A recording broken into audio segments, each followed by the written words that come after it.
And we are live. Welcome, everyone, to the Connected for Real podcast. I'm Rebbetzin Bat-Chen Grossman. I'm a marriage coach for women in business. I love that intersection where marriage and business collide and they just sort of pull you apart. And then you're like, it's not supposed to be this way. And you shouldn't have to choose. You can do both. And that's what I'm here for. And today with me is Aleeza Ben Shalom, who's all about dating. And we are going to be focusing on dating and you. Let's get into it. Aleeza, introduce yourself. Tell everyone why I'm so excited to have you here, and then we'll get on with our topics. Okay, so you may know me from the series on Netflix called Jewish Matchmaking. I was the matchmaker that was putting everybody together, and I really do that in real life. That's what I do for my work, for my business, and talking about where marriage and business collide. I've totally been combining marriage and business for years. I started out working with a lot of people on the phone, virtually. It was like normal to me before Zoom conversations came along. And I would do it when my kids were at school or when they were asleep. And then as they grew, like my hours started getting later and later and later. And that's a really good thing. I'm a night owl because now we moved to Israel and I work lots of American hours and I'm up until 2, 3, 4 in the morning. That's just very normal for me now. So I work as a dating and relationship coach. I help singles of all ages, stages, and backgrounds. And yeah, that's me. That's so exciting. I love it.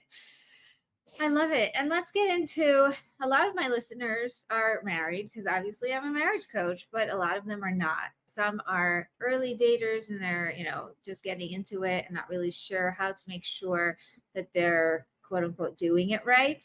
And some of them are, sort of wishing that they met me 20 years ago. And now that they're divorced and are interested in getting married again, they're feeling a little bit of all of that baggage holding them back. So let's talk a little bit about that. What can a person do when they are looking to get married?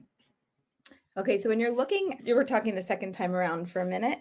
So the second time around is different because we've learned so much and we have different baggage than the first time around.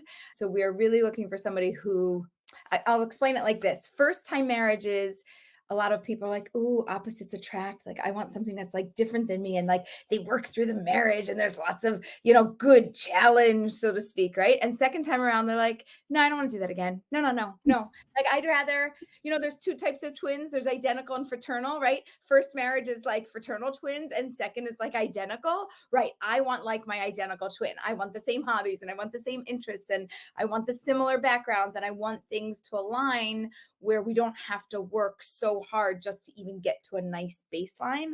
I just want the baseline to be a little bit less difficult for us to reach.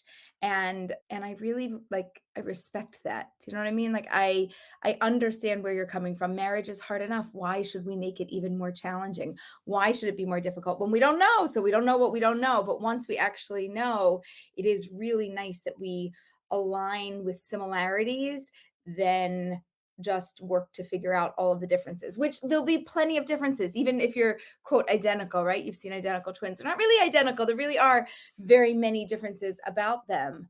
So to me, I think that that's probably the biggest difference first time round versus second time round or third or beyond.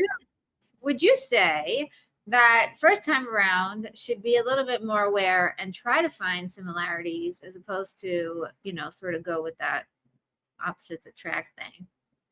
In general, I like similarities. I mean, think about marriage, and since you're the marriage expert, I think it holds true that as we go through our relationship over the course of years, we see and we discover all of the challenges and all of the differences. And to start out with a baseline that's much higher in similarities, don't worry, you'll find the differences. Like, you want opposites? No problem. In 3 years, you'll know exactly what's opposite about you guys. But I think I would heavily recommend for anybody, first time round or beyond, to start with as many similarities as possible. You won't realize all the little nuances and all the little things that actually just make it a little bit more pleasant to live with you. Right. I hear that. And I think that, like you said, at the end of the day, it's still going to be a challenge because this is marriage, and marriage is meant to push you to the next level. And there is no pushing to the next level without a good challenge, right? Nobody sits around with their feet up, twiddling their thumbs, becoming a little bit more fit or a little bit more smart or a little bit anything, right? So it definitely will do its job no matter what. So, what are some really good practical tips for anybody who's just starting or in it? Just starting dating before you work on figuring somebody else out, my favorite thing is that people really figure out who they are, who I am. It goes like this. I break it down into three categories: past, present, future. Who was I? Where did I come from? Right? What's my family life like? Now move into the present. How am I similar or different from that person that grew up like that? Now move Mhm. into the future. How do I want to live? Is it similar or different from where I am today? And when I have that big picture view of knowing where I was, where I am, and where I aspire to be, then I'll have a better picture of what type of a human to look for. Because you could pick anybody. There's lots of people in the world. But if they match your old self and they're not going to match your future self, we're going to have a problem. And if they match you today, but they're not growing and going in a direction that you're going in, you're going to grow apart, and it would be obvious, like, wow, we weren't even heading in the same direction. So somehow we have to assess where we're at, and when we do that, we then can move through the process of assessing how somebody matches with who I am. Oh, I love that. Getting to know yourself. You guys, this is it. This is where it's all at, because we're talking about you as the container for this marriage. And if you can't contain yourself, you're definitely not going to be able to contain other people, right? So, a lot of the marriage work that we do, a lot of the business work that we do, a lot of any work that we do is really first thing, get to know yourself, get to know what you want, get to know what's important to you, get to know where you're going, right? And I love that you bring in where you came from, because it is so crucial. A lot of people try to divorce themselves from their old self, and I find that to be one of the biggest problems in dating. Is when you don't bring your whole self in, and you sort of expect the old self to just sort of die on the side, and like, oh, that's the old me, I'm not that anymore. But very soon after the marriage, you end up realizing that actually it's pulling you down, or it's calling you back, or it's, showing up in different places. It's like, where'd you come from? So Right. not only do you have to deal with the marriage now, you also have to deal with what's coming up. So it's really, really important. I love that. Okay, cool. What about the people who are frustrated and they're like, I've been dating for 10 years or forever or whatever it feels like, right? Because like it could feel like forever, even if you're dating for 2 years. How do we deal? What do you do? Yeah. So that's a tough one because when we want something and we can't get it, it is insanely frustrating and painful and irritating. Most people, right? If you want a job, fine, so you go out and get a job. If it's not your ideal job, fine, you get one for now and you're like on the road to get the next job, right? If you want to move, so you pack up your stuff and you rent a new place. And if it's not your ideal spot, like it's okay, you're going to pack up and move. Somehow with dating and marriage, it's very different, right? It's not my pick only. I have to pick you and then I have to get you to pick me back too, right? We both have to be in agreement. If I want to rent a place, I don't need you to pick me back. A job, yeah, you have to pick me back, but hey, everybody needs people, so it's a little bit easier. So the mm, I mean, so the permanence of that in the is just overwhelming, right? I yeah, think that the fact that, you could always move or you could always change jobs is a little bit more calming. And the fact that you don't want to have to change not, spouses. yeah, that's a I did have little somebody say to me recently, she's like, Aleeza, I could just get married. If it doesn't work, we'll just get divorced and like it'll be fine. I could do that again if I want or not. And I was like, yeah, so no. Like I don't recommend that. That's not really how we go into marriage. We go into marriage going, no, I'm ready for this. I want to be in this. And please God, I want to stay in this. I hope that this should be the thing that works forever. right. And it's not with this in mind of, like the next, the next, the next. So first of all, I want to say I really empathize with people because this is a huge decision and it's very difficult.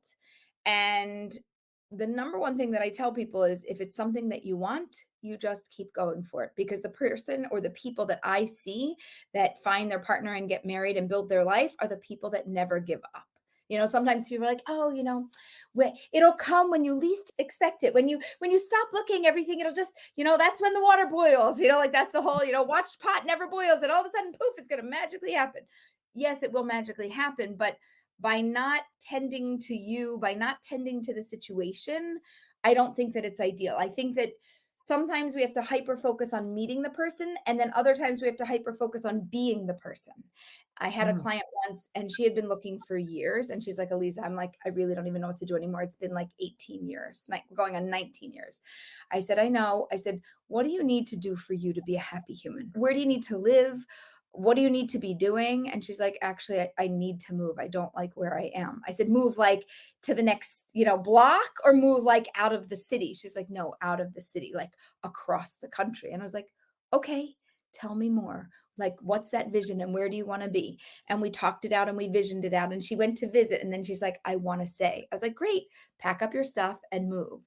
And she moved. And it was about 6 months after that that a friend of a friend was like, "Oh, hey, we have this guy for you. Why don't you guys go out?" And made the introduction. And that's who she married. And I just saw them a couple months ago and they're doing so well and they're so happy. And she's not only with the person that she's happy to be with, but she's where she wanted to be. And she didn't think she could move there because it was like a little bit more remote. And who are you going to meet? There's nobody there. I need to be in a big city. And like she had all of this thinking. And when she let go of that and she just chased after what would bring her joy, the rest of her joy found her. So my Right. advice is to follow in that direction of your, Marie Kondo talks about it, like, does it bring you joy? And if it's not bringing you joy, let's remove it from your life. We don't need extra clutter and extra stuff. If you're really unhappy where you are, even if you're dating and there's lots of options, you're really unhappy. And I'm going to date you and I'm going to see that. I'm going to know that you're super unhappy and it's not going to feel right and it's not going to work. So even if it looks like there's going to be less options, I think it's more like an optical illusion. You have to chase the joy. You have to be where you're going to be joyful, and more things that are joyful are going to come and they're going to be attracted to you. I love that. I love that. It's such a good point. I think that one of the things that I talk about a lot in marriage is that in the beginning you were happy because you just were inherently happy, and you attracted this guy because he was attracted to you being happy, right? And so you giggled at his jokes and everything was fine, and then dilly dally, you get married, everything starts to settle down, and now life starts to feel a little bit heavier and your happiness sort of just mellows out, and then he feels like a failure, like there's something wrong with him. Uh-oh, I'm not making her happy. Something's wrong with me. And the best advice for marriage, if you want to improve your marriage, is the same advice that you just gave, is go after your own happiness, right? Start to do the things that make you happy and then let him take responsibility for it. It's like, thank you so much for being there, making the room for me to be happy, or allowing me to go to yoga that makes me so happy, or whatever it is, right? Like I just went to a retreat. It was so fun. I came back, I was alive, I was happy. I was like, I finally got out of my town, for 4.5 months. And I thank them all. I thank all of my kids, my husband. I'm like, it's because of you, if not for you, I wouldn't have gone. And like, could I have done it? Yeah, but it's so fun to give them credit, right? Because then you appreciate each other and you give that happiness, you sort of let it spread. So I very much think that this is universal advice, is make your happiness your priority because it's yours. And no one else has the key to your happiness unless you give it to them. And that's really sad because then they have it and then you don't have it, right? So yeah. It's kind of like lighting a candle, right? Like I'm a lit candle and my partner's not, right? And I light that candle, but it doesn't take away from my light. It only brings more light in. So it's the same thing with happiness and joy. When I give that over, I'm not giving it away. I'm just spreading the light and it just makes more light. It makes more joy that's there between us.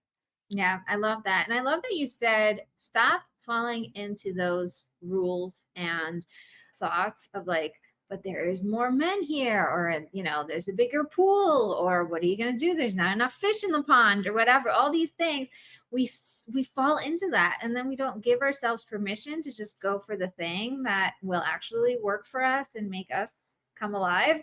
And this brings God into the situation, right? Because God is capable of everything. And when you bring God into it, you're like, okay, God, you know best. I'm just going to give up control and trying to like make it happen. And that's, when you were saying magic, that's when the magic happens. That's what I see from my clients. Yeah, I totally agree with that. I've seen clients in the most remote places where they've told me, Aleeza, I have a program. I must do it. Where is it? I don't know.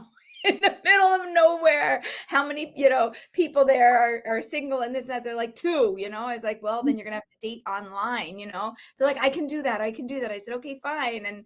And that's how they meet. And they meet online and then they continue their program. They finish dating because this partner of theirs is like, of course you should finish your program. And then, they get married and finally they move together and figure something out later on. But again, if you're in your place of joy and the best you is coming to the table, you just have to get creative about how you're going to meet. It might not be in person, it might be through other means.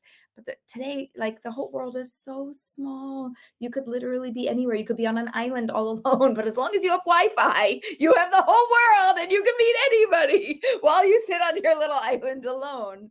I It's know. really incredible. So in our days, online dating, there was no such thing as like video chat, right? I'm a little It was like AOL chat rooms where you just like, hey, what's up? How you doing? Where are you from? exactly. You're like, can you send me a picture? And like 2 weeks later, you get it by mail, right? So it was those days. And I just feel very anti online dating because of that, because I'm so back there when I think of that. But in reality, I meet people all the time on Zoom. And it's such a close, intimate connection because we actually know each other. We're talking face to face. We're in each other's lives. Like, it's really not that scary anymore. So I think it would be more doable nowadays than it was when we were. My no, much, much, much more doable. And not only that, like I want to say you have to because there's not always events or programs going on in your location. There's not always the right mix of people. And I don't always have time to just go to every single location and every single thing to find them. It's so much Right. easier to just pop online. Look on Zoom, right? We only have to be dressed from like the waist up. Nobody knows if you're sitting in your pajamas, all comfy, It's so easy to just be available and ready to do something and not have to like run out and be all done up and like go to a location and be ready. And also emotionally, like I don't want to handle everybody, right? I want to sit in my quiet private room. I want to meet you. And often I find actually more of me comes to the table when it's just me and you via Zoom as opposed to being in person, because there's so many more distractions where when I'm at home actually there's not. It's a very intimate feeling. I feel comfortable. I feel safe in my own environment. And people are much more likely to actually open up. So I find online Zoom dating, even, dating rooms and groups and speed dating, I find them to be very successful and a very easy way for people to meet. Not everybody likes them. If you don't like them, don't do it. But if you're like, oh, I don't know, it's very different than what it used to be. It's great actually. Yeah. I love that we're bringing that up because, okay, so I had one situation where I dated in person and then I had to fly back to America. So we decided that we are going to keep talking on the phone while I was there, and then I'll come back really soon. And the whole time while we were on the phone, it was a very different experience because you don't see the person, you only hear them. There's, the time difference and whatever. And then when I came back, it was like, oh, like almost like an eye-opening experience of things went faster on the phone than I thought in reality. And so like, do you find that with online dating, or is the fact that now we're live and we're face to face and things are a little bit more easier in that regard? It's a little easier, but my clients still experience what you're describing, which is there's nothing that compares to in person. And this imaginary thought that I had of you and me, and when we're on the phone or on Zoom and we're talking, we're chatting, and all of a sudden I meet you in person, I'm like, oh, that thing you do, that bothers me, right? Like, I like what you're saying, but like I'm not sure I can handle the whole person. And I didn't realize that through Zoom. Like I might have excused certain things because I didn't see the full picture. And I still think that we have to see each other. And I don't like Zoom dating or not in-person dating to happen for a lengthy period of time. My favorite is like 2 weeks, 3 weeks, I like you like me, somebody flies or travels or whatever it is. And then we meet in person. Okay, confirm. Yeah, that vibe is there. Okay, so we can go back to doing virtual. Okay, great. Another couple weeks. Great, we get in person again. Now we do your town, now we do my town. I want to see you comfortable in your environment, then I want to see you how uncomfortable you are in my environment. I want to see what that looks like and what that feels like, and it really gives me a real time feel. And some people are very good virtually, but in person they fail.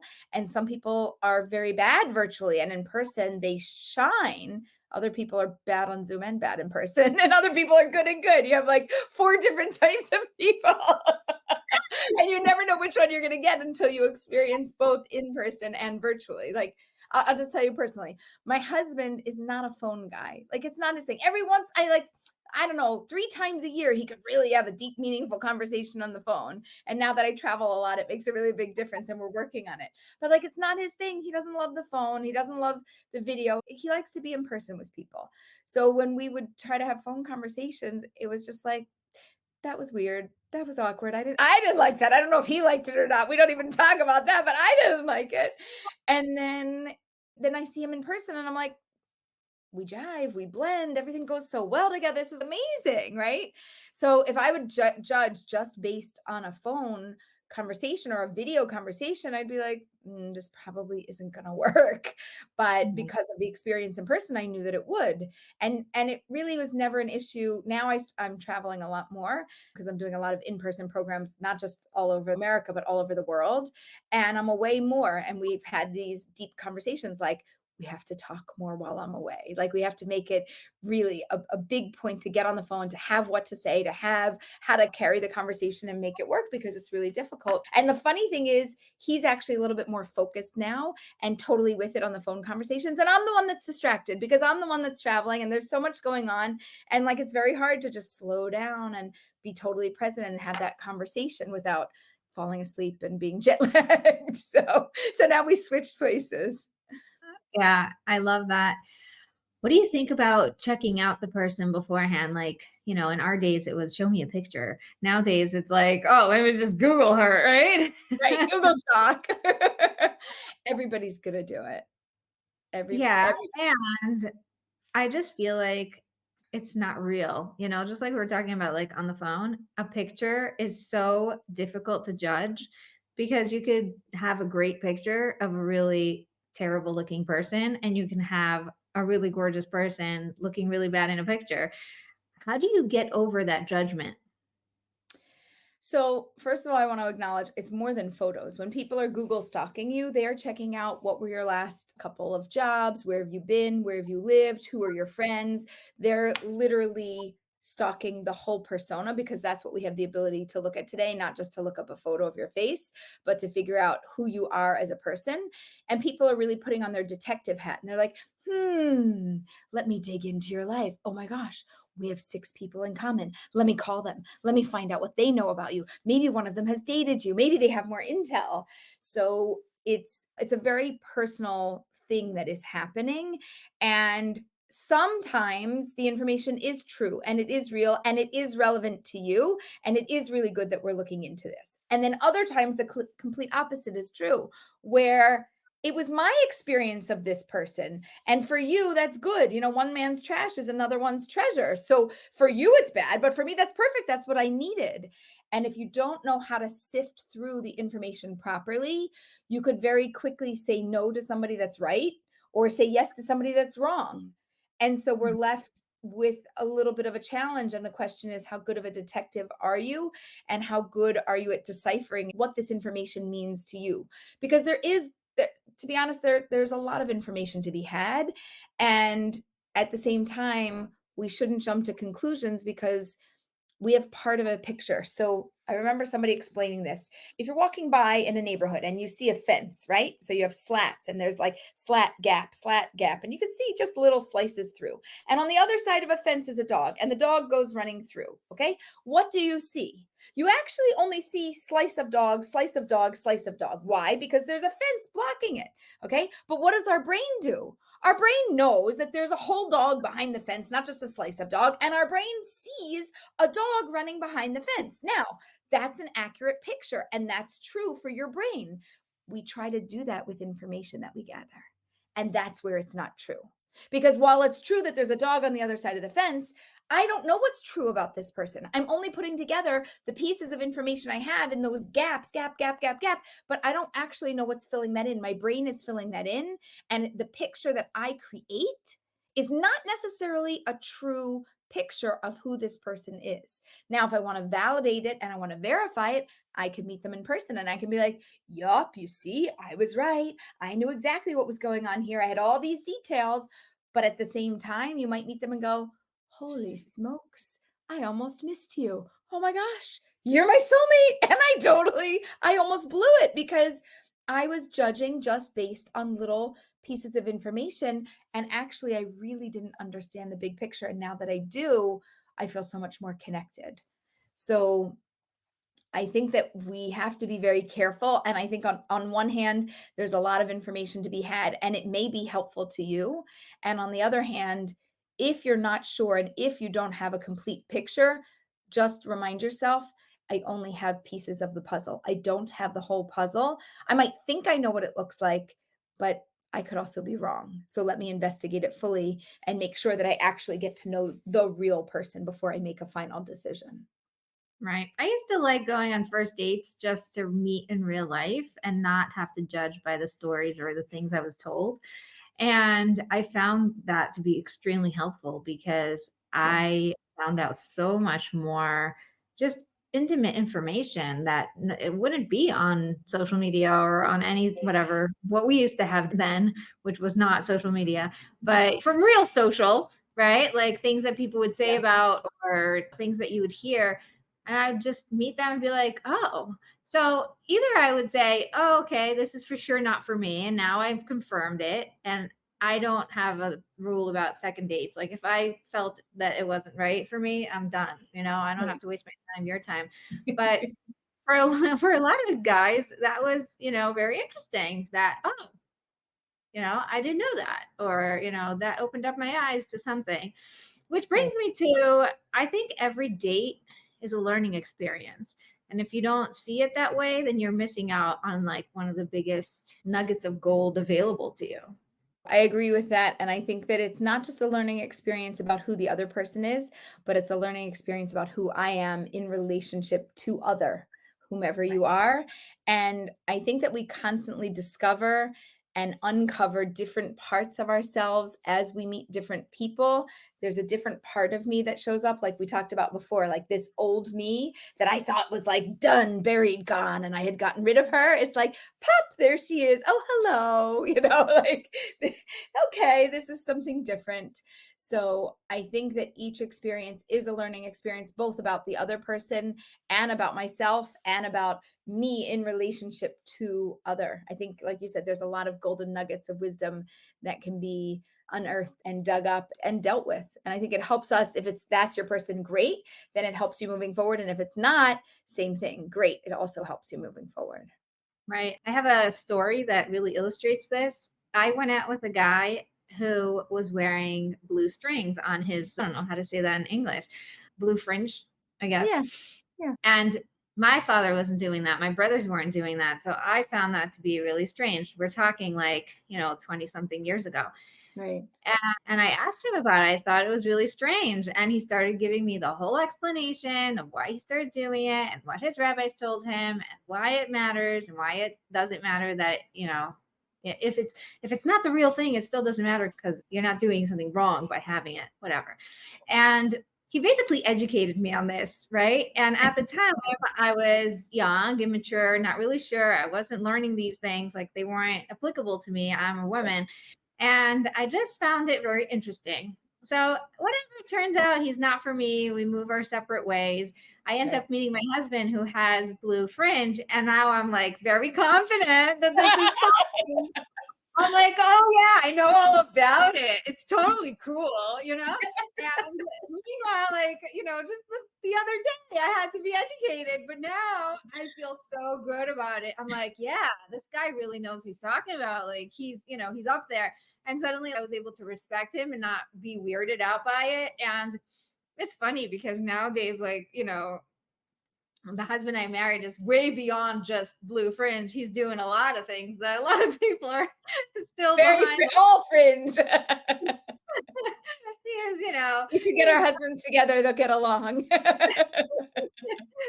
and I think that it was God's way of preparing me for the next Yeah. thing, even though this other guy, he pretty much sent so that I could prepare myself for this, right?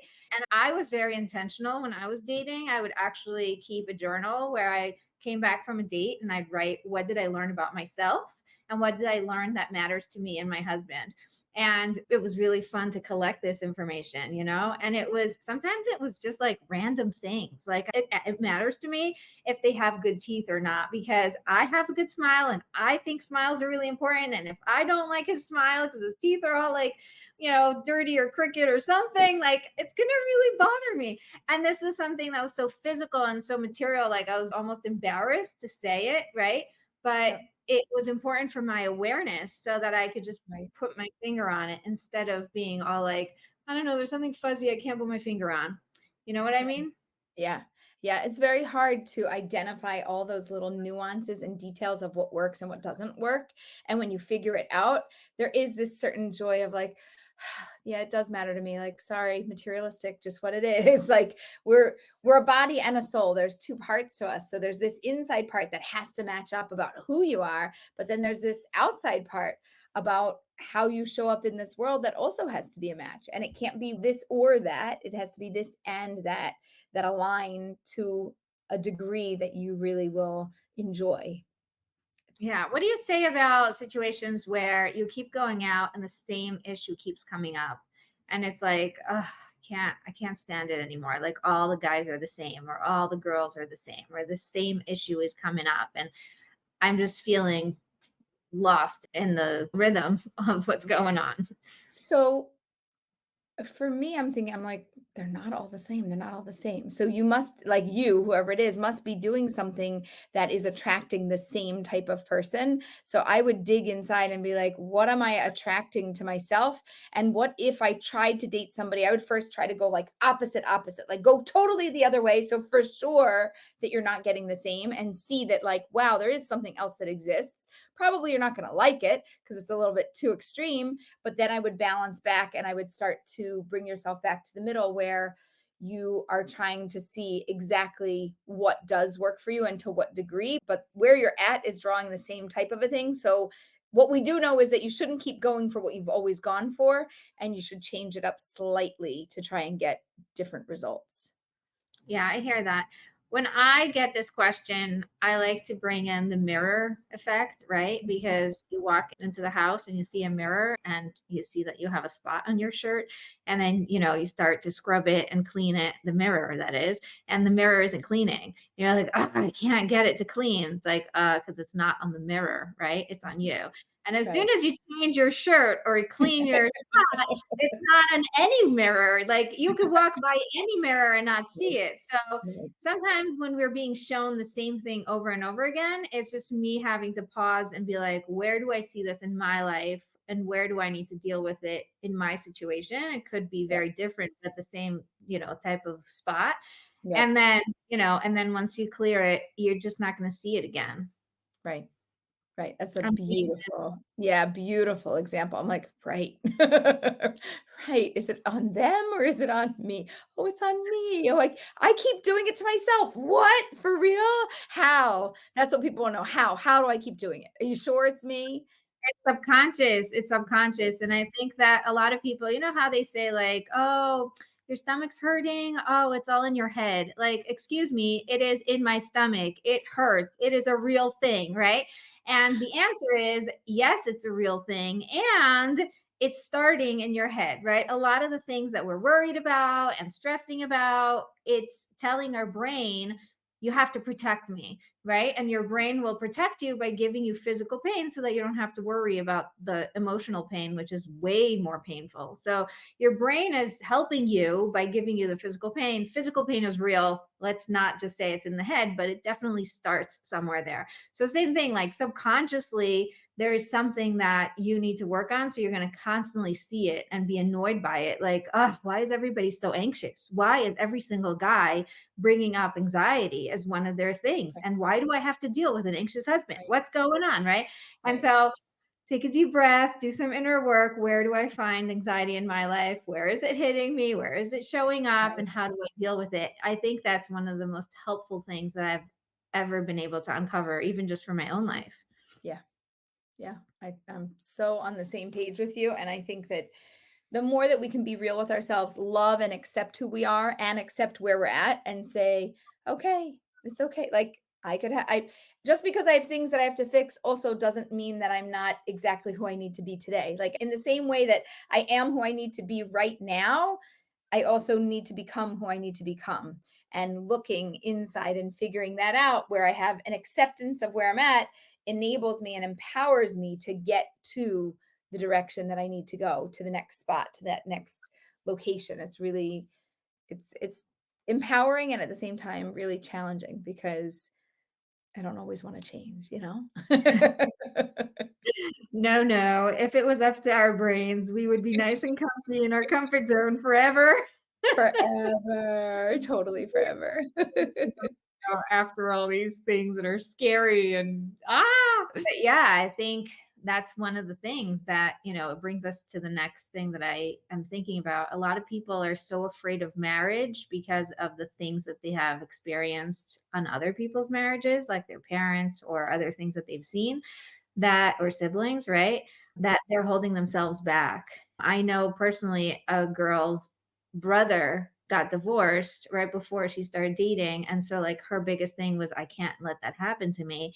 What was going on? How did that happen? She was trying to figure out what he did wrong and what she needs to be careful from. And it's like, he's not the same person as you, right? Like, Right. I don't think it's going to happen to you if you just, really listen to yourself and follow the crumbs and do the thing that is right for you. But she was so stuck on it.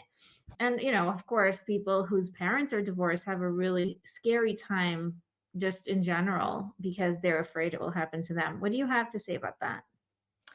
For the people that I work with, we always talk about, do you have relationship examples that are marriages that you would want to be like, right? It's like, oh, my hero, like this, right? But like, what are who are your marriage heroes? Who are those people that you look at and you're like, if I had a marriage like that, I would be happy, right? Not that I want to be them, but I want a role model. I want somebody that I can look to and I can go, that's the kind of marriage that I want to have. And if it's not your parents, and if it's not your grandparents, and if it's not aunts and uncles, if there's nobody in your immediate family that you can relate to, then my advice is to go find couples, not just one. I mean, start with one, but maybe one, two, three couples that you can see different types of relationships and how they work and what would work for you. So I'll just give you an example. We used to see in our neighborhood this older couple, and they would be walking down the street hand in hand, and they would be at the supermarket shopping together. And like literally everywhere you saw them together. They were always together. And I looked at them and I was like, that is just like, oh, the epitome of such a wonderful relationship. And then I was like, Aleeza, to be together all the time means you have to be together all the time. Is that a relationship that you want? And I was like, no. Like I'm with myself. We've always worked from home. We've always been self-employed. Like we see each other a lot. We can have breakfast together, lunch together, dinner together, but not every second, not totally enmeshed like that. Like I also like my own space. I also like to do my own thing. He likes to do his own thing. We like to have a little bit of independence. And when I saw that relationship, I was like, that's not that kind of a relationship, but it's a beautiful one. And I love it. And I look to it almost as an inspiration. But when I look at it in reality and I go, is that something that I would want to emulate? For me, I'm going, it's a little too much. Like it's a little too claustrophobic for me. Is it wrong for them? No, it's totally right. Is it wrong for you? No, it could be totally right. But for me, it wasn't a living example. But in my brain, I'm like, but that's what I should want. And it took Mm. me a while to get out of my head and go, what is this should? Should want what? You should want exactly what's appropriate for you. Is that appropriate for you? Yes or no? And I'm going, no, it makes me a little anxious. It's a little too much. And I had to really accept the fact that something that my eyes liked, that my brain was very drawn to, was not going to be really good for my personal reality. Even though it's a beautiful reality, it was not going to be the right reality for me. And then I had to take a step back and say, okay, so what is the right reality for me? What does a healthy relationship, a good relationship look like to me on a daily basis? And what does that feel like? And who are the people that I know that I would like to, like, I want to be like Mike. I want to be, that's like an old time commercial. I'm telling you how old I am, but right. But like, I want to be like that. That works for me. That makes sense to me. That I can do, as opposed to this other hand in hand, like, oh, it's so cute. Like, fine, maybe once in a while we'll go for a walk on the beach, hand in hand. Okay, we'll walk down the street once in a while, but not every day, all the time. It doesn't exist like that for me. Well, I'm thinking to these like old people that you're talking about, like it might end up being me maybe when I'm like 80, right? Like, Right. because at a certain point in my life, it might be cute to be together, but in this stage of my life, not so much. Right. And you know what? I'm like, well, maybe it's for balance. Maybe they're literally just holding each other up because nobody wants to fall. Yeah, that could be me at 80 also. Like, I don't know. There might be other reasons that they're like that. But even just translating it to today, it's not a model that works for me. But yeah, it could be a model later on. It's just not a now version. Right. Yeah. No, I think it's really fun to get to know other couples and other families. I think that's one of the things that happened for me when I left my parents' house and started traveling. And, I came to Israel to date. So I was staying with people here that, had different marriages and different styles. And I learned a lot about myself and about what I'm looking for just by seeing them and their kids, their married kids, just getting out of your own bubble. Even though my parents have a great relationship and they have a wonderful marriage and I very much emulate what they built, I also was really grateful to see other people's relationships and marriages and interactions, and sort of like the dynamic between people. It was Right. really, really helpful for me, and I think that everybody should do that. Find yourself as a guest in other people's homes, try to get out, try to invite yourself, try to, mingle, because the more you see of the real world, the more you're open to new ideas and new situations. And sometimes it's like, ugh, no, that is not what I'm looking for, right? Like I Right. did have that Right. too, I went to a Right. friend's house and it was like, ew, I can't even be here. I'm feeling really uncomfortable, right? And it's like, great, now I know. I'm trying to put my finger Right. on what is it, look around, see what is making you uncomfortable. I think that's one of the reasons why we like to have guests a lot, is to give these, my husband's a rabbi, he has a lot of students, to give the students the ability to see something that they haven't seen before. Right. Yeah, it's very powerful. And we have guests every week. We've decided, like, we're the kind of couple that we don't want to be without guests. Like, we're more well behaved in front of people with our audience, so to speak. Like, we're on our best behavior, instead of coming down to the table in your robe and being like, I'm just gonna be cash. Like we show up more fully when we have people, but we also love having people because we love meeting people. We love experiencing and learning new things. And I think also as a couple, we learn so much more about each other and about our family when we have other people in that dynamic and watching what happens. And I've noticed, like, we just are who we are. Like, it's not like you have guests over, you could be on better behavior, but you're not on different behavior, right? Like, you still are who you are. You might be a better version of yourself, but it's not like, oh my gosh, we're totally different when somebody comes over. We're like night and day. Like, no. If we're having a little thing, you'll hear us having a little thing. And then we look over and we're like, yeah, it's just a real relationship. You just, saw a moment where we weren't our happiest. And they're like, okay, cool. And we're like, no, like, this is relationships. Like, you have to have good and other times. And actually, this is a really great point people need to know how to fight fair. People need to know how to fall and get back up. And couples that don't know how to get up after you fall, I don't have any faith in the marriage. So when people are dating and they're like, oh, we had this problem, and like, do you think that's a bad sign? I'm like, what happened after the problem? Right? Did you figure out how to resolve it? How quickly did you pick yourself up? How gracefully did you dust yourself off? How much did you learn? The next time, did it happen again, but differently? Like, did you learn something and you're not just repeating the same things over and over? Right? So that to me is a really great indicator how we resolve conflict. Conflict resolution, I think, is probably one of the largest things to predict whether a couple is going to succeed or fail in a marriage. And it's not about not having conflict. Conflict exists, period. How do you solve it? How do you and your partner together gracefully move through it? Oh, you do it well? Great. Yay. Then whatever comes your way, I know you can handle it. Oh, you guys fight and it's crazy and it's like, woo, we're amazing. We love each other. We hate each other. We love each other. We hate each other. Total recipe for divorce.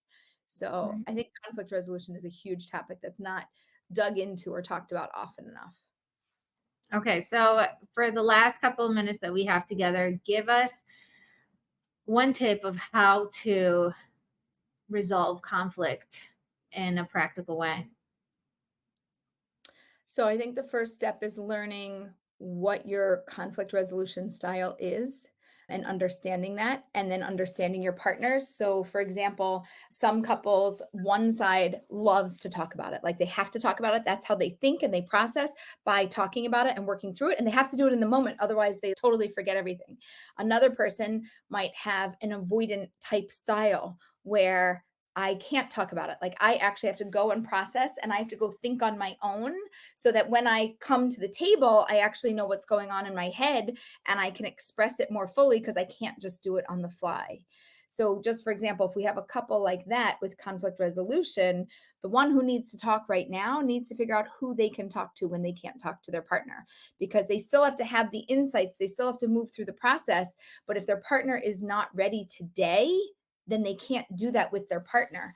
I have a phrase that I say: you can only move as fast as the slowest person in the relationship, right? So if I'm the slowest one, if I need time to process my own thinking, you can't tell the partner, you can't tell me like, oh, you got to, like, they need to talk to you, so you have to be available to them. No, I can't. I literally have a story going on in my own brain. I can't talk to them, right? I have to process my story and then I can come back.